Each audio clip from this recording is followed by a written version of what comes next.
Hindi cinema के इतिहास में देव आनंद पहले एक्टर थे जिनकी लड़कियों में सबसे ज्यादा फैन फॉलोइंग थी। देव आनंद अपनी फिल्मों के साथ ही जीने के अंदाज के लिए भी जाने जाते थे। कम ही लोग जानते हैं कि फिल्मों में आने से पहले देवानंद ब्रिटिश सरकार के मुलाजिम हुआ करते थे। फिल्म स्टार बनने की चाह में अंग्रेजों की नौकरी छोड़ी और सिनेमा का स्ट्रगल शुरू किया। अपने दौर की सबसे खूबसूरत एक्ट्रेस सुरैया से अफेयर था। ये प्यार इतना गहरा था कि जब घर आने वाले रिश्ते के खिलाफ हुए तो सुरैया ने ताउम्र शादी नहीं की। हालांकि देवानंद ने अपनी को एक्ट्रेस कल्पना कार्तिक से शादी की थी, वो भी फिल्म के सेट पर ही। फिर अलगाव भी हुआ, जिन तमान से भी देवानंद का नाम जुड़ा। इतनी खूबसूरत अभिनेत्रियों जिंदगी में आई, लेकिन देव साहब अकेले ही रहे। एक के बाद एक हिट फिल्मों ने इन्हें सुपरस्टार और सदाबहार सितारों का तमगा भी दिलाया। देवानंद की कहानी अपने आप में सिनेमाई है। कई किस्से और बातें ऐसी है जो लोग कम ही जानते हैं। कहानी के पहले चैप्टर में नजर डालते हैं देवानंद के बचपन पर। देवानंद का जन्म 26 सितंबर 1923 को पंजाब के गुरदासपुर में हुआ था। उनके पिता पिशोरी लाल आनंद गुरदासपुर जिले में नामी वकील थे। इनके माँ बाप के कुल 9 बच्चे हुए, जिनमें 5वीं संतान थे। देवानंद को बचपन से ही फिल्में देखना और फिल्मी पत्रिकाएं पढ़ना का बहुत शौक था। वो रद्दी की दुकान से पत्रिका लाकर पढ़ा करते थे। रोज पत्रिका खरीद कर लाने से दुकानदार से भी उनकी दोस्ती हो गई थी। इस वजह से दुकानदार रोज देवानंद के लिए पत्रिका छाट कर अलग से रख देता और कभी कभी मुफ्त में भी दे देता। इसी दौरान उस पत्रिका वाले की दुकान पर देवानंद ने एक दिन सुना कि अपनी फिल्म बंधन के लिए अशोक कुमार गुरदासपुर आ रहे। जब अशोक कुमार आए तो उन्हें देखने के लिए भारी भीड़ उमड़ पड़ी। जहां एक तरफ लोग अशोक कुमार से मिलने और उनसे ऑटोग्राफ देने के लिए उतावले थे, वहीं दूसरी तरफ देवानंद दूर खड़े होकर उन्हें बस देख रहे थे। देवानंद के कॉलेज के अधिकतर छात्र आगे की पढ़ाई के लिए इंग्लैंड जा रहे थे। उनका भी मन विदेश जाकर पढ़ाई करने का था, लेकिन घर की माली हालत ठीक नहीं थी, इसलिए पिताजी उन्हें विदेश पढ़ाई के लिए नहीं भेज सके, क्योंकि उनके ऊपर और बच्चों की भी जिम्मेदारी थी।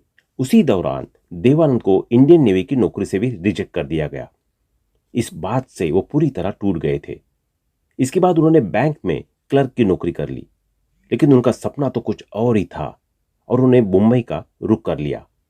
जेब में 30 रुपए और आंखों में एक एक्टर बनने का सपना लेकर देवानंद सपनों की नगरी मुंबई आ गए। भरी दोपहरी फिल्म स्टूडियो के चक्कर लगाने के बीच जाया करते थे। समय गुजर रहा था, लेकिन काम मिलने की कोई उम्मीद नहीं दिख रही थी, जिसकी वजह से देवानंद खुद ही नाकामयाबी से हताश हो रहे थे। काम की इसी जद्दोजहद के दौरान उनके 30 रुपए भी खत्म हो गए। भूख लगी और जब खाने के लिए जेब में हाथ डाला तो एक भी रुपए नहीं मिले। भूख और काम की इसी लालसा में उन्होंने स्टैम्प कलेक्शन के एल्बम को बेच दिया, जो उन्होंने बरसों से इकट्ठा किया था। इस एल्बम से उन्हें 30 रुपए मिले थे, जिससे उन्होंने मुंबई में कुछ और दिनों तक गुजारा किया।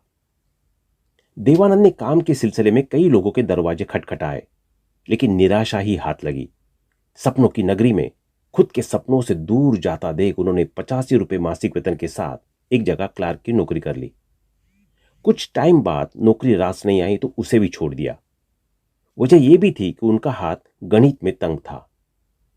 इसके बाद उन्होंने ब्रिटिश आर्मी के सेंसर ऑफिस में काम किया। वहां उनका काम सेना के अधिकारियों के लिखे लेटर्स को पोस्ट करने से पहले पढ़ने का था। ब्रिटिश सरकार अपने अधिकारियों के खतों का भी सेंसर करती थी, ताकि कोई गोपनीय सूचना बाहर ना जा सके। हालांकि ज्यादातर चिट्ठियों में वही होती थी जो सेना के जवान अपनी पत्नी या प्रेमिकाओं को लिखा करते थे। इस काम में उनका मन रम गया था, क्योंकि उन खतों को पढ़ना उन्हें बहुत अच्छा लगता था।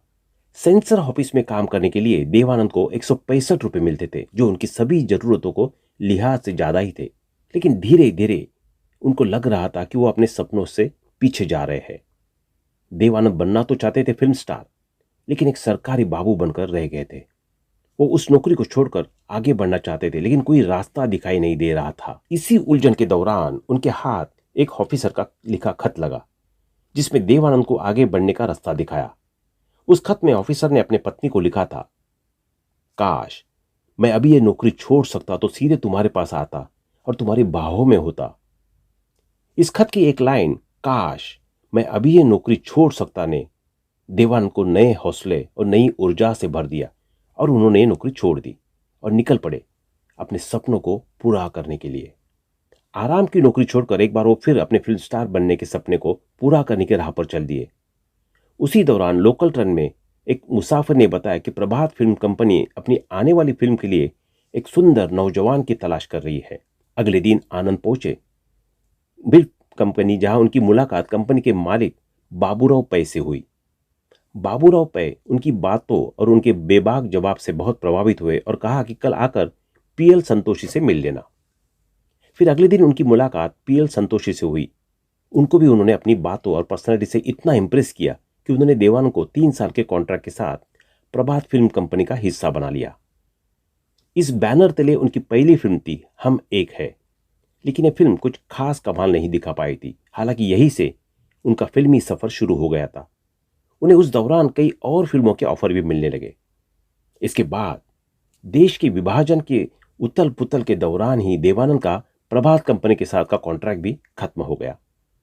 हालांकि उनका यह संघर्ष लंबा नहीं चला और देवानंद को अशोक कुमार की फिल्म जीद में काम मिल गया। ये वही फिल्म थी जिसमें उन्हें बतौर एक्टर फिल्म इंडस्ट्री में स्थापित किया था। 1948 की फिल्म विद्या में देवानंद को उस दौर की एक्ट्रेस और सिंगर सुरैया के साथ काम करने का मौका मिला। उन दिनों सुरैया कामयाबी के शिखर पर थी और देवानंद इंडस्ट्री में नए थे। इसी फिल्म की शूटिंग के पहले दिन दोनों की मुलाकात हुई। किस्सा पहले दिन की मुलाकात का। सुरैया को फिल्म डायरेक्टर ने देवानंद से मिलवाया और कहा कि यह हमारी फिल्म का नया हीरो। कोई और आगे की जानकारी देता उससे पहले देवानंद ने खुद से ही खुद का परिचय दे दिया। छोटी सी बातचीत के बाद दोनों फिल्म की शूटिंग में बिजी हो गए, लेकिन उनकी एक छोटी सी बात एक गहरे रिश्ते की शुरुआत थी। फिल्म की शूटिंग के दौरान ही देवानंद और सुरैया एक दूसरे को पसंद करने लगे थे। सेट पर दोनों एक दूसरे की तलाश कर रही थी। दोनों ने एक दूसरे का नाम भी रख दिया था। देवानंद सुरैया को नोजी बुलाते थे और सुरैया उनको स्टीव। दोनों का एक खूबसूरत रिश्ता परवान चढ़ा ही था कि ये बात सुरैया की नानी को पता चली गई और उसके बाद इस रिश्ते का अंजाम कुछ यूं रहा। सुरैया अपनी माँ, मामा और नानी के साथ रहती थी। शुरुआत में देवानंद उनके घर डिनर पर जाते थे, लेकिन जब नानी को दोनों के रिश्ते की भनक लगी तो उन्होंने देवानंद के आने पर पाबंदी लगा दी। नानी को यह बिल्कुल भी मंजूर नहीं था कि सुरैया की शादी किसी और धर्म के लड़के से हो। इसी वजह से वो इस रिश्ते को सख्त खिलाफ थी। 1950 में देवानंद और सुरैया ने साथ में 2 और फिल्में सनम और जीत साइन की, लेकिन दोनों ही फिल्म की शूटिंग के दौरान सुरैया की नानी उनके साथ फिल्म सेट पर मौजूद रहती थी। साथ ही दोनों के रोमांटिक सीन्स को भी डायरेक्टर से हटाने के लिए कहती थी। दोनों के बात करने पर भी नानी ने रोक लगा दी थी, इसलिए दोनों खत के जरिए बात किया करते थे। लेकिन खत का यह सिलसिला भी फिल्म की शूटिंग के बाद खत्म हो गया। दोनों ने शादी का फैसला किया, लेकिन नानी की वजह से वो भी मुकम्मल नहीं हो पाया और दोनों हमेशा के लिए अलग हो गए। इसी वजह से ये थी कि सुरैया कभी भी अपने परिवार के खिलाफ जाने का हौसला नहीं जुटा पाई और उन्होंने ताउम्र बिना शादी के जीवन बिताया। सुरैया से अलगाव के बाद देवानंद बिल्कुल अकेले रह गए। इसी दौरान उनकी मुलाकात कल्पना कार्तिक से हुई। कल्पना को उनके भाई चेतन आनंद ने फिल्म बाजी में काम करने के लिए कास्ट किया था। फिल्म सेट के अलावा भी देवानंद और कल्पना मिलने लगे थे। दोनों को एक दूसरे के साथ अच्छा लग रहा था। बाजी की सफलता के बाद दोनों ने फिल्म टैक्सी ड्राइवर में भी एक साथ काम किया। पहली फिल्म में काम के लिए कल्पना को बहुत तारीफें मिली, जिसके बाद उन्हें देवानंद की प्रोडक्शन कंपनी के अलावा अन्य बैनर से भी ऑफर मिलने लगे थे, लेकिन इन सभी ऑफर्स को कल्पना ने मना कर दिया था। उनका कहना था कि वो सिर्फ देव साहब के साथ ही फिल्में करना चाहती थी। किस्सा फिल्म टैक्सी ड्राइवर के सेट से है। इस फिल्म की शूटिंग के दौरान देवानंद ने कल्पना से कहा था कि उनके साथ शादी करना चाहते हैं। कल्पना पहले से ही इस पल का इंतजार कर रही थी और उन्होंने इसके लिए तुरंत हाँ कह दिया। इसके बाद दोनों ने फिल्म शूटिंग के ब्रेक के दौरान ही फिल्म सेट पर शादी कर ली। दोनों 2 बच्चे के माता पिता बने। हालांकि शादी के कुछ सालों बाद ही दोनों का पारिवारिक जीवन कोई खास अच्छा नहीं रहा, जिसके बाद दोनों अलग अलग रहने लगे। 1975 में इंदिरा गांधी ने देश में इमरजेंसी लगा रखी थी। उनके इस कदम का विरोध करने वालों में मुख्य नाम देवानंद का भी था। यहां तक कि उन्होंने अपने समर्थकों के साथ रैली निकालकर इमरजेंसी का विरोध भी किया था। 1977 के आम चुनाव तक वो इंदिरा के खिलाफ ही रहे। उन्होंने नेशनल पार्टी नाम से अपनी पार्टी भी बनाई जो आगे जाकर खत्म हो गई। 88 साल की उम्र में दुनिया को कहा अलविदा। देवानंद की 3 दिसंबर 2011 को दिल का दौरा पड़ने से 88 साल की उम्र में लंदन में निधन हो गया था। उनके निधन के 2 महीने बाद उनकी आखिरी फिल्म चार्जशीट रिलीज हुई, जिसे उन्होंने डायरेक्ट और प्रोड्यूस किया था। तो दोस्तों, अभी के लिए बस इतना ही। मिलते हैं अगले वीडियो में। तब तक आप अपना ध्यान रखिए। Bye bye.